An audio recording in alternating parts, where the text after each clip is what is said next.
ప్రభుదయం అనుదిన వాక్య ధ్యానమునకు స్వాగతం. మన ప్రభును ప్రియ రక్షకుడైన యేసుక్రీస్తు వారి అతి శ్రేష్టమైన నామములో ఆంధ్ర ఈవెంజలికల్ లూథరన్ సంఘం అబుదాబి పక్షమున ఉదయకాల శుభములు మీకు కలుగునగాక. హెబ్రీ పత్రిక 13వ అధ్యాయం 10వ వచన భాగం. మనకొక బలిపీఠం ఉన్నది. క్రీస్తునందు ప్రియ దేవుని బిడ్డలారా, పాత నిబంధన పరిశుద్ధులందరూ దేవుణ్ణి ఆరాధించుటకు బలిపీఠములను కట్టి ఉన్నారు. వాటికి పరిస్థితులకు అనుగుణముగా పేరులు కూడా నామకరణ చేసి ఉన్నారు. అలాగూ వారు ప్రభువుని స్తుతించి కొనియాడి తద్వారా వారు అనేక ఆశీర్వాదములను పొంది ఉన్నారు. యాకోబు యాషావును విడిచిపెట్టిన పిమ్మట ఒక బలిపీఠమును కట్టాడు. దానికి ఒక పేరు పెట్టాడు. అమాలేకీయులతో యుద్ధము చేసిన తరువాత జయమును పొంది యెహోవా ధ్వజము అని అర్థమొచ్చేటట్టు మోషే ఒక పేరును పెడతాడు. గిద్యోను యెహోవా షాలెం అనేటువంటి పేరు, ఆయనే సమాధానకర్త అని అర్థమొచ్చేటట్టు ఒక పేరు పెడతాడు.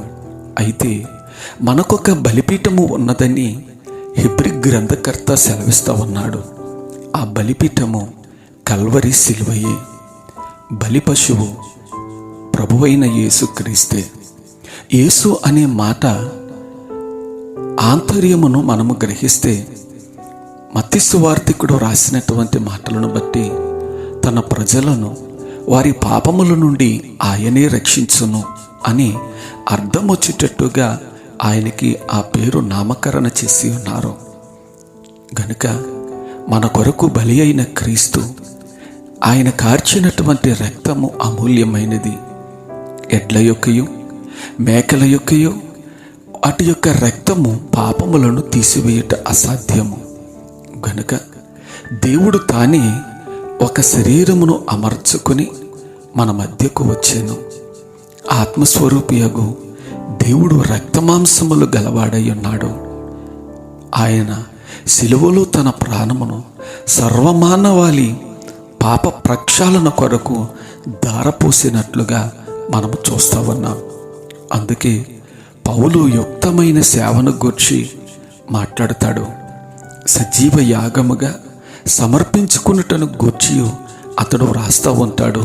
రోమపత్రిక 12వ అధ్యాయములో యాగము అనగా బలి.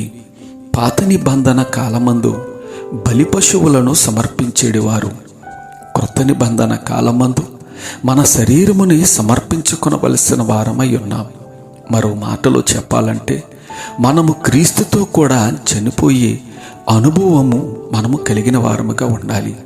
అందుకే పౌలు అంటాడు, నేను క్రీస్తుతో కూడా సిలువ వేయబడి ఉన్నాను, అయినను జీవించువాడను నేను కాను, క్రీస్తే నాయందు జీవించుచున్నాడు అని అంటాడు గలతీయులకు రాస్తూ. అవును, మన అవయవాలలో క్రియ జరిగించుచున్న జారత్వము, అపవిత్రత, కామతురత, దురాశ, విగ్రహారాధన, ధనాపేక్ష మనము చంపివేసి మనలను మనము మన శరీరమును క్రీస్తుకి సమర్పించుకున్నప్పుడు మనము క్రీస్తులో జీవించే వారముగా ఉంటూ క్రీస్తు ద్వారా అనేక కార్యాలు చవిచూడగలిగే భాగ్యము మనము కలిగి ఉండుటకు పరిశుద్ధాత్మ దేవుడు మనకి సహాయం చేయునుగాక. ఆమేన్. ప్రార్థన. పరిశుద్ధుడైన మా దేవా, నీకు వందనాలు, స్తోత్రాలు. ఒక బలిపీఠము అనబడిన కల్వరి సిలువలో నీవు మా కొరకు, మా పాప ప్రక్షాళన కొరకు నిన్ను నీవు ధారపోసుకుని నీ ప్రాణమును అర్పించుట ద్వారా మానవాళి పాప ప్రక్షాళన చేయబడి పరిశుద్ధ స్థితి మా ప్రభ మాకు ప్రసాదించారు. నిన్ను కలిగినటువంటి మేము మా సమస్త నా తండ్రి అవయవాలను, శరీరమును సజీవ యాగముగా నీకు సమర్పించుకొని నీలో జీవిస్తూ నీ గొప్ప కార్యాలు చవిచూచే భాగ్యము కలుగు చేయమని ప్రార్థిస్తూ ఉన్నా. మాకు అనుగ్రహించిన ఈ దినమందు మేము చేయు పనులలో, బాధ్యతలలో, ఉద్యోగములలో, సమస్త విషయాలలో తోడుగా ఉండండి. ఆరోగ్య ప్రాప్తిని ఇవ్వండి. ఈ దినము విశేష దినము గావించబడిన నీ ప్రియబిడ్డలందరినీ, ఈ మాటలు వింటున్న వారిని దీవించుమని యేసునామం పేరిట అడిగి వేడుకుంటూ ఉన్నా తండ్రి. ఆమెన్. త్రియక దేవుని దీవెన తోడైండునగాక. ఆమెన్.